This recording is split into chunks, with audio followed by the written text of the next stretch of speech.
આગામી દિવસોની અંદર નવરાત્રિ 2024નું આયોજન વિવિધ અર્વાચીન અને પ્રાચીન ગરબીઓ જે છે એ રાજકોટ શહેરમાં થશે.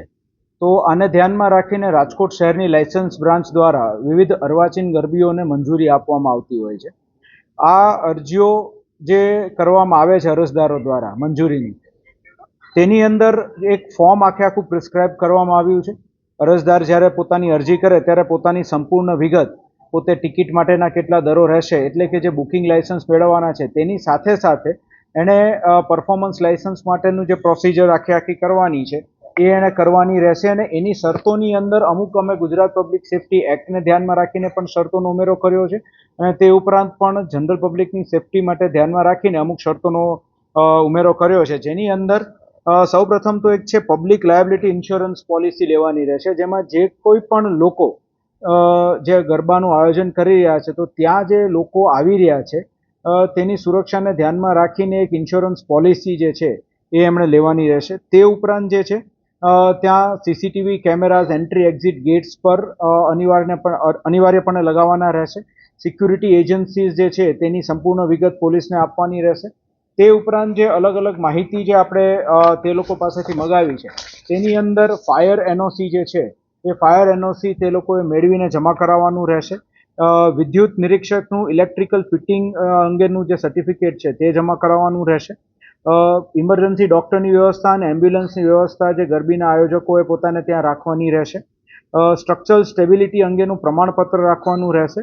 અને જે ઇમરજન્સી ડૉક્ટર જે છે એ ત્યાં રહેવા માગે છે તેનું એક સંમતિપત્રક તેમણે જમા કરાવવાનું રહેશે. આ ઉપરાંત અલગ અલગ ગરબીના આયોજકો દ્વારા વિવિધ ફૂડ સ્ટોલ્સ લગાવવામાં આવતા હોય છે, તો તે ફૂડ સ્ટોલ્સ જે લોકો રાખનાર હોય તો તે ફૂડ ઇન્સ્પેક્ટરનું પણ ચકાસણી પ્રમાણપત્ર મેળવીને સબમિટ કરવાનું રહેશે. આટલી સર્ટિફિકેટ સબમિટ કર્યા બાદ જે તે આયોજક હશે તેને જરૂરી મંજૂરીઓ આપવામાં આવશે.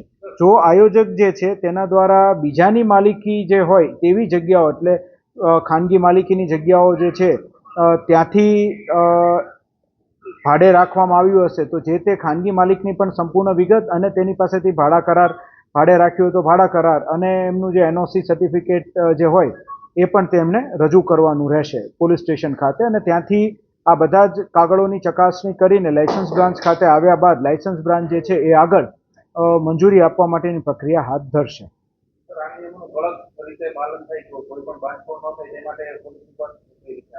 આની અંદર એક સિમ્પલ છે કે કોઈ પણ લાયસન્સની જે મંજૂરી જે છે, લાયસન્સ શાખા દ્વારા કોઈ પણ આયોજનની મંજૂરી છે તે અમે જે વાત કરી એટલા પ્રમાણપત્રો અને અલગ અલગ સર્ટિફિકેટ્સ આવ્યા બાદ જ તેને લાયસન્સ આપવામાં આવશે. એ પહેલા લાયસન્સ નહીં આપવામાં આવે.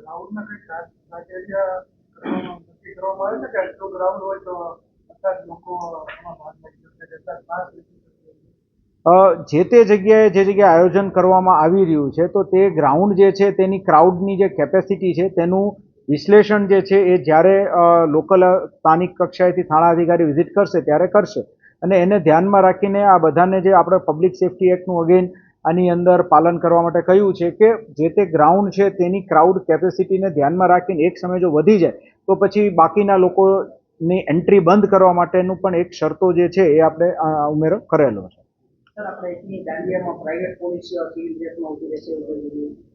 એટલે આજે એકવાર જે લોકોને મંજૂરી મળશે અને ગરબાનું આયોજન કરશે તો ત્યાં લોકોની સુરક્ષા અર્થે જે છે એ પોલીસ પોતાનું પેટ્રોલિંગ પણ અલગ અલગ વિસ્તારોમાં રાખશે. તે ઉપરાંત સી ટીમ્સ જે છે એ પણ અલગ અલગ ગરબીઓની અંદર પ્રાઇવેટ ડ્રેસીસની અંદર પોતાના અમુક જગ્યાએ જ્યાં જરૂર પડે ત્યાં યુનિફોર્મમાં એ પેટ્રોલિંગ એવું કરતા રહેશે. અને તે ઉપરાંત ક્રાઇમ બ્રાન્ચના લોકો જે છે એ પણ પ્રાઇવેટ ડ્રેસની અંદર અલગ અલગ જગ્યાએ પેટ્રોલિંગ કરતા રહેશે.